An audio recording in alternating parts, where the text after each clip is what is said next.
about Paz's tapes. Yeah. Why do you think she'd leave him behind? And that diary? Whatever it was, her commitment was wavering. That much is clear. So she was leaving clues to help us? No way to know for sure. And the ocean's not giving her back. November 4th, 1974. At the outskirts of Barranquilla, Colombia. Contact with Big Boss successful. Zadornov posed as my professor, but Big Boss took one look and knew he was KGB. However, he does not seem to suspect me. To him, I am just a peace-loving student, and another victim of the CIA. We asked him to drive the CIA out of Costa Rica. To him, this means betraying his country. His forces are smaller than anticipated.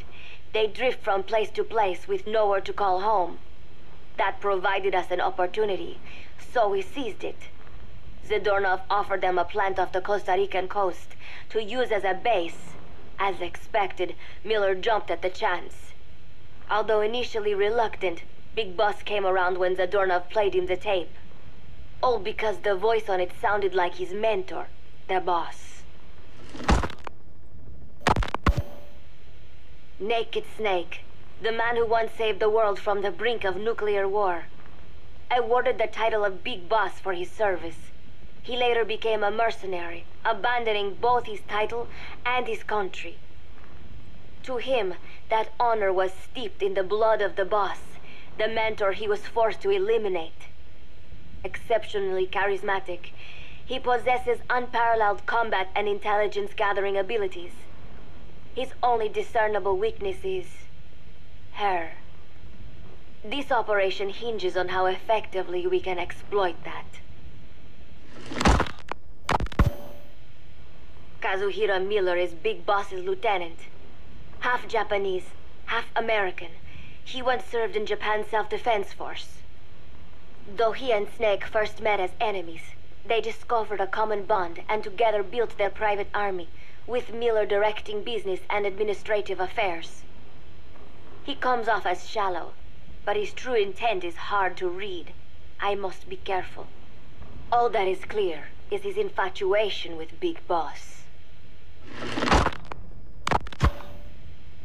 With East and West fighting over its control, Central America is now the most contested region on Earth. CIA Central American Station Chief Coldman has developed Peace Walker, a fully AI-automated, fail-deadly nuclear launch system with which he aims to reignite the Cold War. Snake's new objective in Costa Rica is to prevent that. Zadornov's, or should I say, the KGB's plan is to play the two sides against each other, turning the entire region red.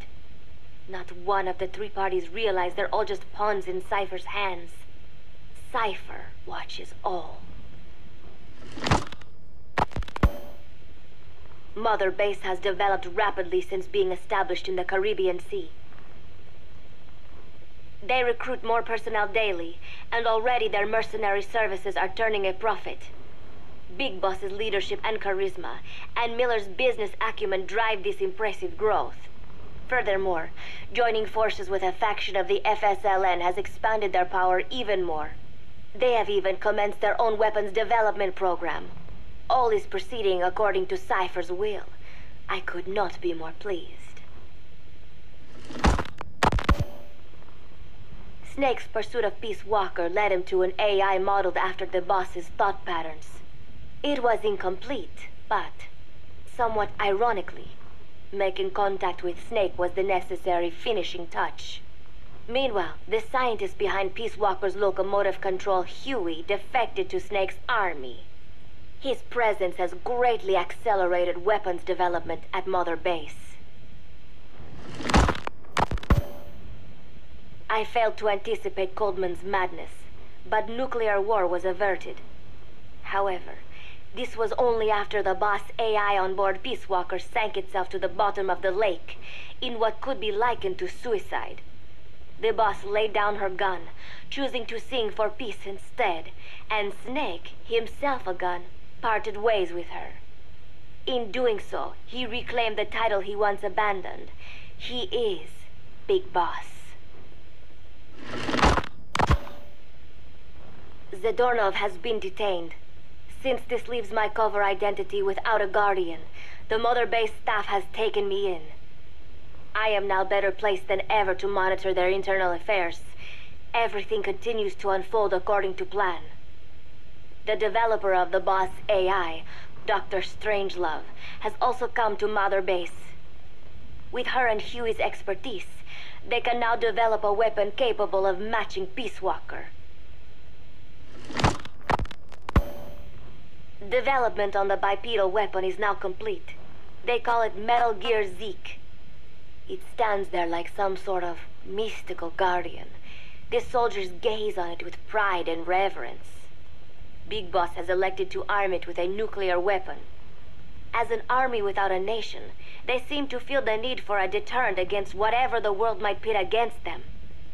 It is a dangerous gambit. Why do such a thing?